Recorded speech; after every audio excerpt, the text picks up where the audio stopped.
Em seu curto ministério aqui na Terra, em seu curto ministério terreno, Jesus Cristo atraiu multidões. Ele desenvolveu admiração, devoção, paixão de muitas pessoas. Em compensação, também despertou ódio, inveja, ciúmes e o desprezo de muitas outras. Como está a sua vida? É uma pergunta que eu te faço para a gente iniciar a nossa conversa. Vale essa reflexão. Mas antes de entrarmos no assunto e de nós orarmos aí juntos, eu quero saber como é que você está. Você está bonzinho? Na paz do Senhor? Está tudo certo? Espero que sim. Seja muito bem-vindo ou muito bem-vindo ao meu canal, canal Fala Lucas Matos. Eu gostaria também que você deixasse um like, um comentário, isso ajuda muito no crescimento do canal. A gente está nesse trabalho aí semanal de compartilhar palavras, orações, notícias, enfim. Então deixando um like, um comentário, compartilhando com alguém que você ama, ajuda demais esse canal aí para frente. Você que está vindo pela primeira vez, seja muito bem-vindo ou muito bem-vinda, repito. E deixa aí a sua inscrição e ative as notificações. Eu quero ler um texto com você. Olha só o que está escrito lá na Bíblia. Em João, no capítulo 6, verso 66. Nesse momento, muitos dos seus discípulos se afastaram dele e o abandonaram. Então Jesus se voltou para os 12 e perguntou: vocês também vão embora? Simão Pedro respondeu: Senhor, para onde iremos? O Senhor tem as palavras de vida eterna.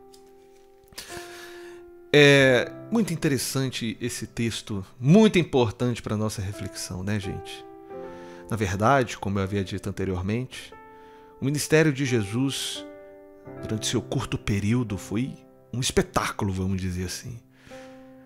Quando você lê desde o começo do livro de João, você vai ver que antes de chegarmos nesse texto, Jesus já havia feito uma multiplicação, transformado a água em vinho. Jesus havia ressuscitado, na verdade, curado um garoto que estava quase morto. Jesus havia curado um coxo no tanque de Betesda. Jesus fez a multiplicação de pães. Jesus estava curando, estava exercendo o seu ministério, estava fazendo muitas coisas e uma multidão seguia Jesus. Uma multidão queria estar perto de Jesus. Uma multidão achava tudo que Jesus fazia ali algo extremamente interessante, algo extremamente vantajoso. Isso enchia os olhos daquela multidão. A gente lê nesse capítulo 6 mesmo algumas peculiaridades que a gente precisa se atentar. A multidão, ela estava indo atrás de Jesus. Jesus, em determinado momento, vai para o outro lado do mar. Ele atravessa para Cafarnaum e a multidão vai atrás dele procurando. Jesus confronta a multidão. Vocês não entenderam nenhum dos sinais que eu passei aqui para vocês. Vocês não entenderam nenhum desses sinais que foram vistos. Vocês estão apenas atrás de comida. Pare de gastar tempo com coisas tão perecíveis. A multidão indagou Jesus. Então, mostra-nos aí da parte de Deus. Nós queremos exercer a obra de Deus. Jesus falou: basta crer em mim. Basta crer em mim. E aí a multidão falou assim: então, manda-nos sinais da parte de Deus, assim como fez Moisés ao fazer descer o maná. E aí Jesus respondeu: o maná não veio de Moisés, veio de meu Pai. Ele é quem dá o pão. Eu sou o pão da vida. Jesus foi falando isso, inclusive, de certa forma, demonstrando que o seu ministério era muito mais importante que o ministério de Moisés.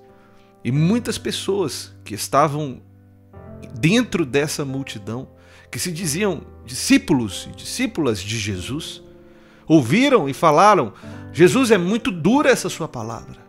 É muito difícil de ser ouvida. Quem que vai aguentar ouvir uma coisa dessa, Jesus? O que você está falando é muito contra a cultura, é muito contra a nossa fé, a nossa crença. E a gente não está falando de pessoas incrédulas. Nós estamos falando de pessoas que são instruídas dentro do judaísmo. Pessoas que possivelmente conheciam a tradição, os profetas. Tanto que eles indagaram a Jesus, colocando a argumentação em cima de Moisés. Eram pessoas que a Bíblia própria descreveu como discípulos, ou discípulas. E aí a gente percebe que essas pessoas estavam incrédulas e ficaram ofendidas ao ouvir o que Jesus falou. Isso daí a gente já tira um princípio muito importante, porque boa parte da incredulidade que existe no cristianismo, que existe no nosso meio, está dentro das nossas próprias igrejas. A partir do momento em que eles não aceitam o que é de fato a palavra de Deus, o que é de fato aquilo que Jesus disse, e aquilo que Jesus ensinou, aquilo que Jesus fez. Eles eram pessoas que viram Jesus curando, multiplicando pães e queriam mais sinais, porque dependiam disso para acreditar. Bem-aventurado os que não viram e creram. Esse povo está pior do que o pessoal lá de Samaria. Logo quando Jesus acabou a conversa com a moça do poço, ela chegou falando para o pessoal de Samaria a respeito de Jesus. E aí aquele pessoal convidou Jesus e Jesus pregou e muitos se converteram. Mas neste caso, foram poucos os que sobraram, somente os 12. E aí Jesus os indaga. E aí? E aí? Vocês também não vão embora? Vocês também não vão fazer como essa multidão fez? Pedro respondeu: Senhor, para onde iremos? Somente Tu tens as palavras de vida eterna.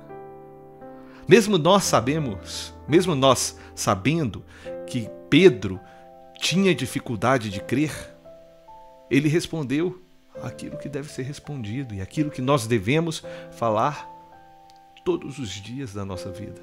Senhor, para onde eu irei? Para onde eu irei, Senhor? Eu não tenho para onde ir. Tudo o que eu preciso está em Ti. As palavras de vida eterna, somente o Senhor que tem. Para onde eu irei? Tem uma maravilhosa canção de um compositor genial que se chama Estênio Márcios, que ele dá uma bela poetizada na música. E aí, para onde eu irei? Só de pensar nisso, o chão some dos meus pés. Só de pensar nessa pergunta, eu fico sem chão. E é assim que deve ser a nossa vida. Assim que deve ser a nossa fé.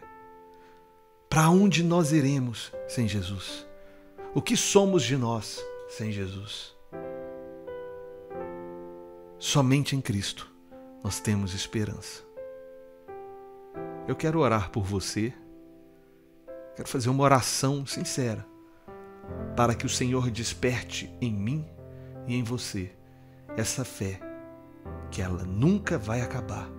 Essa fé que continuará resistindo a dias difíceis, a situações que nós não queríamos viver e também, às vezes, até ouvirmos coisas que nós não gostaríamos de ouvir.